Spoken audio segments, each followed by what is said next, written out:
बिस्मिल्लाहिर्रहमानिर्रहीम, अस्सलाम वालेकुम। आप सभी का इस्तकबाल है। आप देख रहे हैं प्रोग्राम स्पेशल रिपोर्ट। दोपहर के 4 बज चुके हैं। श्रीनगर के स्टूडियो से बराह रास्त आपका मेजबान मीर हिलाल हांजुरी।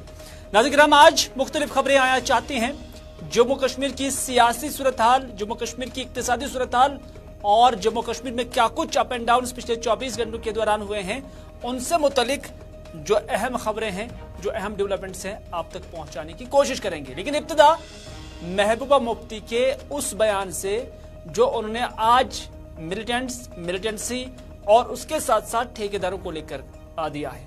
महबूबा मुफ्ती ने अपने इस बयान में तनकीद का निशाना बनाया जम्मू कश्मीर सरकार को और सरकार की पॉलिसी को। उनका कहना है कि बहुत ही ज्यादती के साथ जम्मू कश्मीर के लोगों के साथ पेश आया जाता है सरकार की जानब से।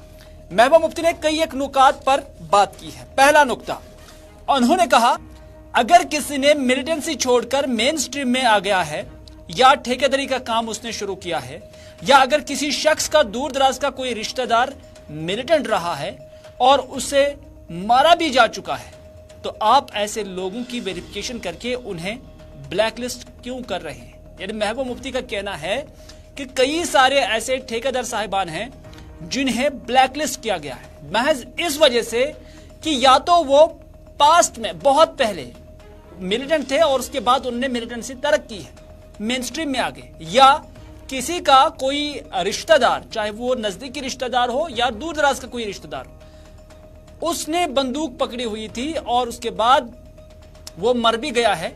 लेकिन आज ठेकेदारों को जो मेन स्ट्रीम के अंदर है, जो एक पुरामन जिंदगी गुजारना चाहते हैं, जो एक वैल्यूफुल लाइफ गुजारना चाहते हैं, उन्हें उसकी सजा दी जा रही है और उन्हें ब्लैकलिस्ट किया जाता है। नंबर 1, महबूबा मुफ्ती ने कहा कि आपने एक तरफ एक ब्लैकलिस्टेड कंपनी को एसएसबी की रिक्रूटमेंट का काम सौंप दिया और दूसरी जानिब 350 के करीब ठेकेदारों को ब्लैकलिस्ट किया गया है। ऐसा करके सरकार करना क्या चाहती है, सवाल था महबूबा मुफ्ती का। उन्होंने कहा कि जिन लोगों ने बंदूक छोड़कर अमन का रास्ता चुन लिया है, सरकार उन्हें दीवार के साथ क्यों लगाना चाहती है। सरकार चाहती है कि यहां माहौल खराब हो रहे, सरकार क्या चाहती है कि खून खराबा होता रहे ताकि इन्हें सख्ती करने का ज्यादा से ज्यादा मौका मिले। नंबर 2, महबूबा मुफ्ती ने एक और मसला उठाया। उन्होंने कहा कि ठेकेदारों की पेमेंट क्यों पेंडिंग है। अगर उन्होंने हमारे दौर में, यानी जो इससे पहले डेमोक्रेटिक सरकारें हुआ करती थी, चुनी हुई सरकारें हुआ करती थी, अगर उन्होंने उस दौर में चुनी हुई सरकारों में काम किया है तो उनका पैसा वाजिबुल अदा क्यों है। क्या हम चुने हुए लोग नहीं थे? क्या हमारी सरकारें अवाम की मुंतखबा सरकारें नहीं थी? तो उनके पैसे वाजिबुल अदा रखकर क्या दिखाना चाहते हैं आप। लेफ्टिनेंट गवर्नर इंतजामिया से महबूबा मुफ्ती का डायरेक्ट सवाल था। महबूबा मुफ्ती ने चौथा पॉइंट जो उठाया वो उन्होंने किरण पटेल का उठाया। उन्होंने कहा कि किरण पटेल जो गुजरात से आया हुआ था, जिसे पुलिस ने कहा कि यह महाठग है, पुलिस ने कहा कि उसने गलत जो अपनी आइडेंटिटी बताई थी इस वजह से कि वो पीएमओ में काम कर रहा, हालांकि वो जाली था, नकली था। तो महबूबा मुफ्ती ने कहा कि किरण पटेल को एक तरफ पूरा प्रोटोकॉल और सिक्योरिटी देते हो, सरकार से कहा है, दूसरी तरफ यहां भी कई किरण पटेल बनाए गए हैं। उनका कहना है कि जम्मू कश्मीर के अंदर भी आपने कई सारे ऐसे ठग, कई सारे ऐसे किरण पटेल जो नकली हैं, उन्हें बनाया है, जिनका मैं नाम नहीं लेना चाहती हूं। महबूबा मुफ्ती कहते हैं कि मैं उनका नाम लेना नहीं चाहती हूं, जिन्होंने लोगों का पैसा जमा किया हुआ है और उससे अब लोग पैसा वापस भी नहीं मांगते पाते हैं क्योंकि उन्हें डर है कि कहीं उन्हें जेल में न धकेल दिया जाए। महबूबा मुफ्ती ने कहा कि एक ठग तो कश्मीर की एक मारूफ अखबार में काम भी करता था और उसके बाद कई एक का उन्होंने कहा कि चश्माशाही के अंदर इन्वेस्टमेंट है।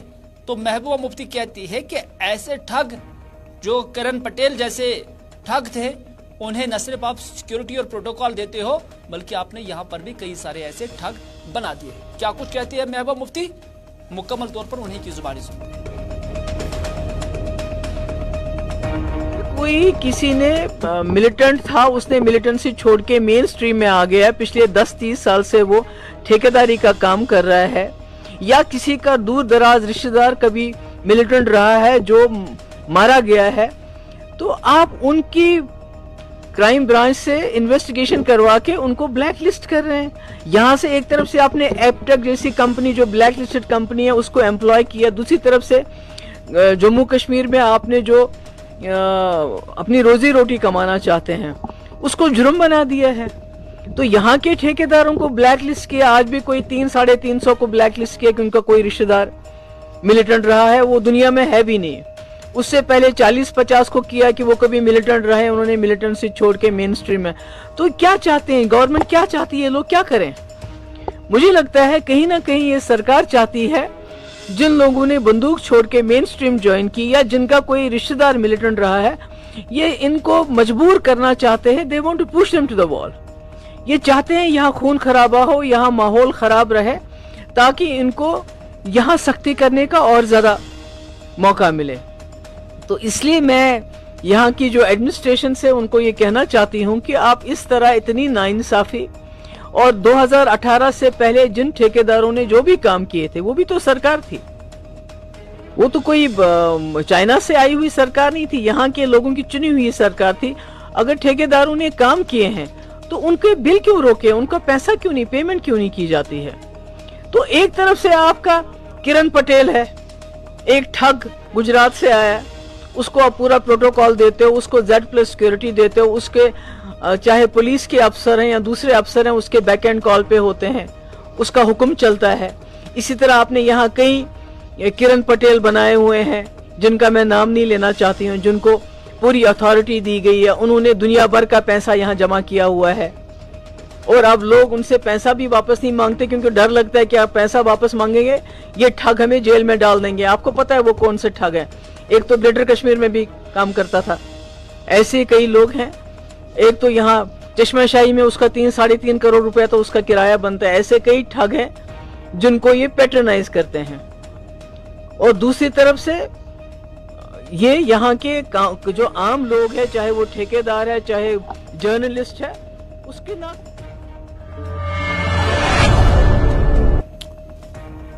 चलिए, महबूबा मुफ्ती जम्मू कश्मीर के ठेकेदारों का ज्यादातर आज जिक्र कर रहे थे, और आज जब PDP हेडक्वार्टर पे आई तो उन्होंने ज्यादातर अपने लीडरान के साथ भी यही बात की है, और उसके साथ साथ जब मीडिया से गुफ्तगू हुई तो फिर यही कहा कि यहाँ ठेकेदारों के साथ ही नहीं ज्यादती है बल्कि हर किसी फर्द के साथ ज्यादती हो रही। बात करते हैं अमित शाह साहब की। अमित शाह साहब जो कि दाखिला वजीर हैं भारत के, और उनकी जानिब से आज कहा गया है कि वो करतारपुर की तर्ज पर सरहद पार पाकिस्तान के जेर इंतजाम कश्मीर में शारदा पीठ को खोलने की भी कोशिश कर रहे हैं। आज करना में दरअसल LOC पर माता शारदा देवी मंदिर का इनॉग्रेशन करते हुए अमित शाह का कहना था कि 370 हटाए जाने के बाद जम्मू और कश्मीर अपने पुराने तहजीब व तमद्दुन यानी गंगा जमनी तहजीब पर गामजन है।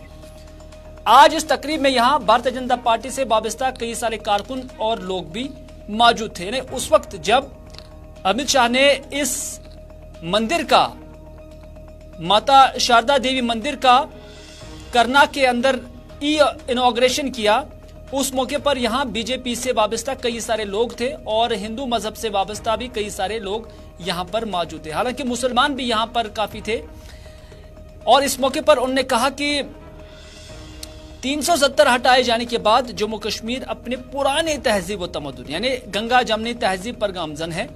अमित शाह का कहना था कि इस मंदिर का इफ्तिताह शारदा कल्चर को रिवाइव करने का आगाज है।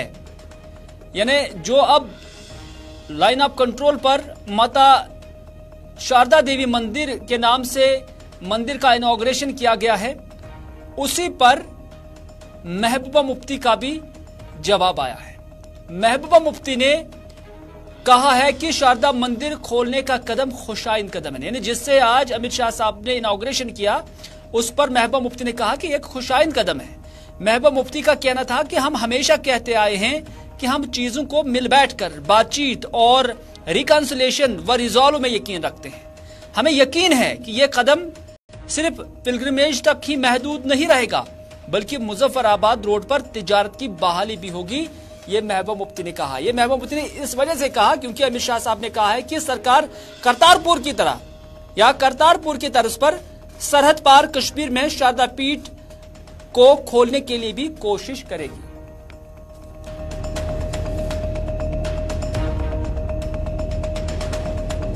Hey, this is very good. We have always been saying that we need to, engage, reconcile and resolve things.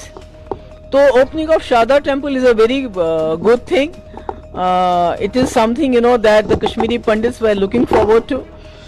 They really wanted it to be opened. It's a very good thing, and I hope it will not be restricted only to the pilgrimage.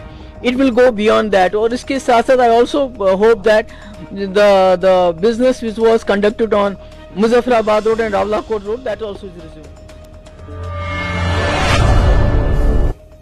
Srinagar के अंदर आज मुत्तहिदा मजलिस उलमा की जानिब से एक seminar का एहतमाम किया गया था।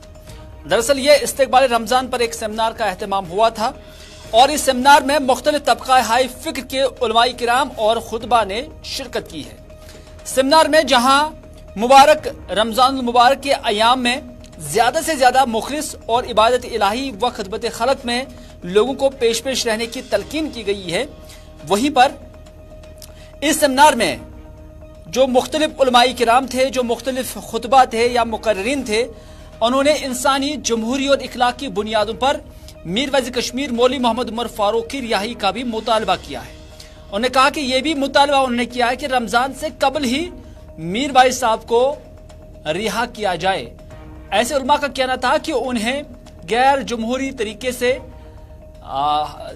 नजरबंद रखा गया है, जिसकी वजह से उनकी दीनी और बाकी जो उनकी एक्टिविटीज है उस पर मुकम्मल कदगन लगाई गई है। उन्होंने हुकूमती वक्त से मुतालबा किया और इस्तिदाबा की है कि मीरवाइज मौलवी उमर फारूक को रिहा किया जाए।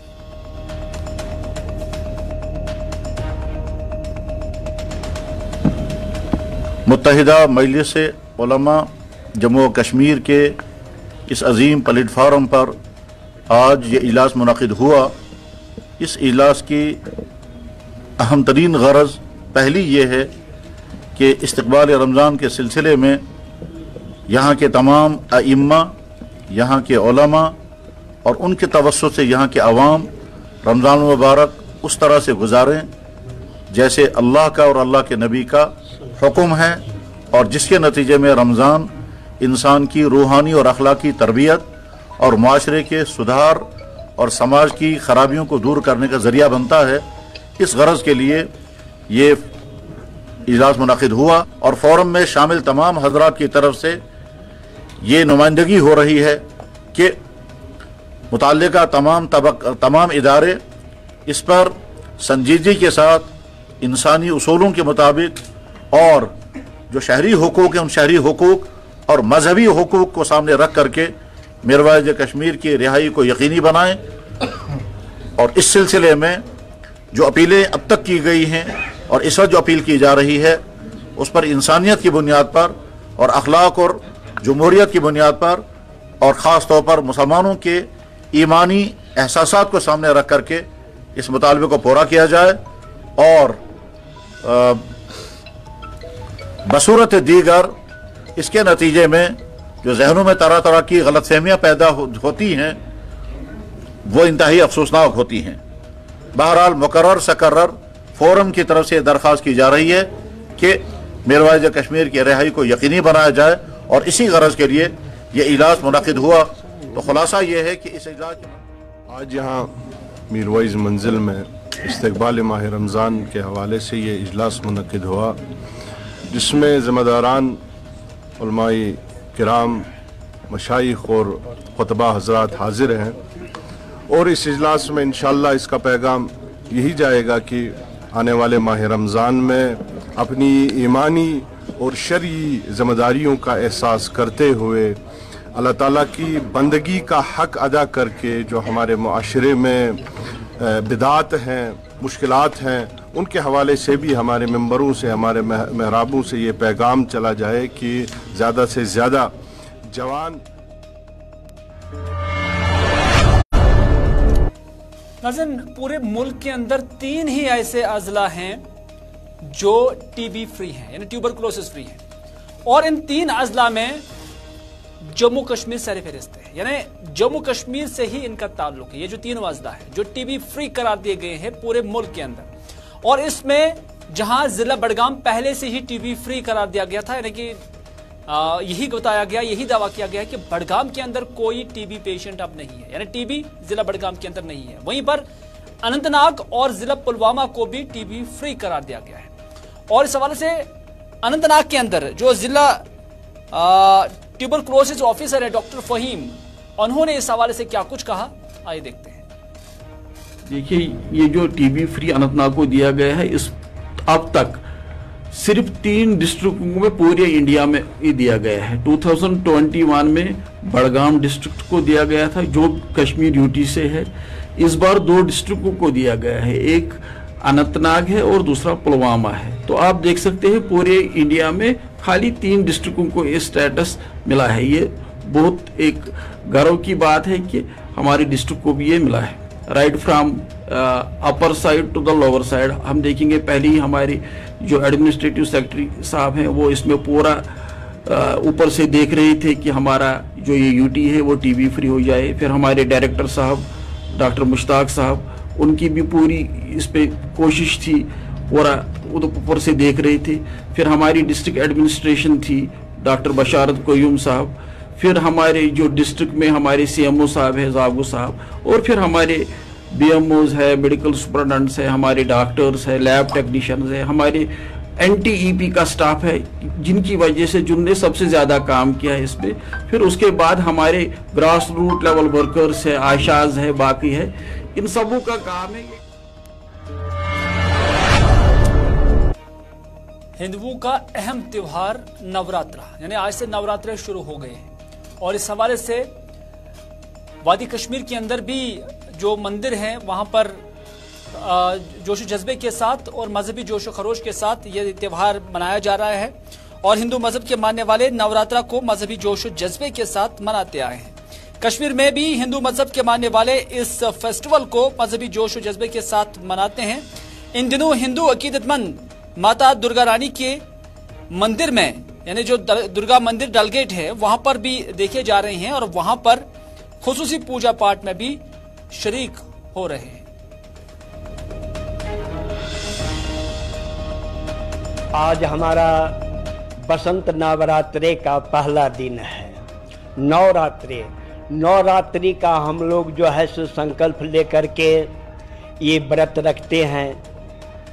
भूखे रह करके कुछ हल्का जो है अन्न का आहार नहीं लेते हैं, फल का और दूध जो है सो सेवन करके माता रानी जी के पूजन अर्चना पाठ आरती इत्यादि जो है सो हम लोग करते हैं। खास करके कश्मीर के जो समय जो है सो अभी कभी कभी ऐसा भी हो जाता है, समय दूषित हो जाता है, तो कश्मीर के खास करके कश्मीर के कल्याणार्थ है तो हम लोग जो है सो ये कठिन व्रत रखते हैं। 9 दिन का हमारा जो है सो व्रत जो है सो होता है।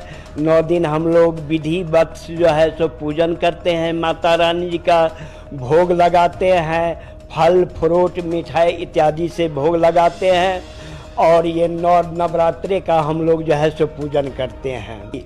मैं यही प्रार्थना करता हूँ कि हे माँ, हमारी कश्मीर जैसे पहले था वैसा ही फिर पुनः हो, फिर हंसी खुशी यहाँ खुशहाली हो, सबके मतलब मुख पर खुशी हो, कोई प्रकार का आपदा विपदा न आए, सबका कल्याण हो, सबके। उधर माता खेर भवानी मंदिर तुलमुल्ला गांधरबल के अंदर भी ऐसी तकरीबात का इनेकाद हुआ, जहां पर हिंदू अकीदतमंदों की एक खासी तादाद ने बारी बारी यहां मंदिर में आकर जो है हाजिरी दी और खुसूसी पूजा में वो शरीक भी हुए।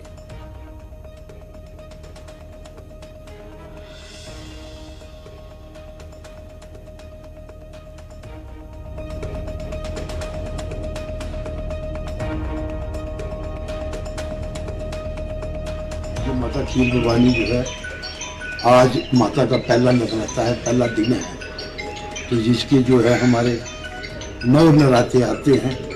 अष्टमी के दिन जो है हम माता की कंजका पूजते हैं, माता की पूजा करते हैं, माता का हवन यज्ञ भंडारा करते हैं तो उसके बाद जो है नवरात्रि जब समाप्त हो जाते हैं फिर दूसरे दिन दशहरा भी आता है, तो वो दशहरा बनाया जाता है। ये हर साल 6 महीने। आज वर्ल्ड वाटर डे है, यानी पानी का आलमी दिन आज मनाया जा रहा है और इस हवाले से मुख्तलिफ अजला के अंदर वाटर डे की मुनासबत से तकरीबात का इनेकाद हुआ। ये जो तकरीब के विजुअल्स हम दिखा रही हैं जिला बडगाम के हैं, जो शेखुल आलम हाल बडगाम के अंदर मुनक्कद हुआ, जहां पर डिप्टी कमिश्नर बडगाम और उसके साथ साथ जल जीवन मिशन के जो अफसरान हैं, खासतौर पर जीएन यत्तू, वो भी यहाँ पर मौजूद है। इस मौके पर यहाँ इस वाटर डे की मुनासबत से जानकारी प्रोग्राम भी जो है उसका भी इनेकाद हुआ और उसके साथ साथ अलग अलग तरीकों से पानी की अहमियत और इफादियत पर रोशनी डाली गई। साथ ही साथ यहाँ पर आज जल जीवन मिशन के हवाले से भी रोशनी डाली गई है।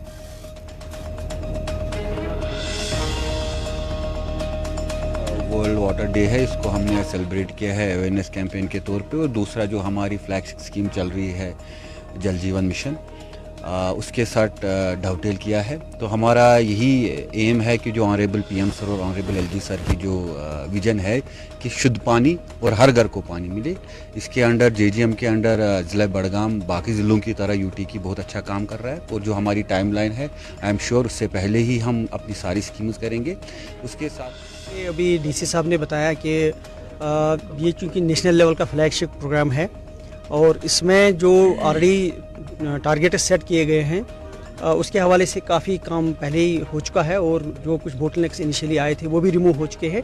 और हमारी पूरी उम्मीद है कि जो हर घर नल से जल जो ऑनरेबल प्राइम मिनिस्टर का नारा है और जो ऑनरेबल जो हमारे लेफ्टिनेंट गवर्नर साहब हैं उनकी तरफ से जो भी इसमें गाइडेंस आई है उसके चलते हम लोग इस पर लगे हुए हैं।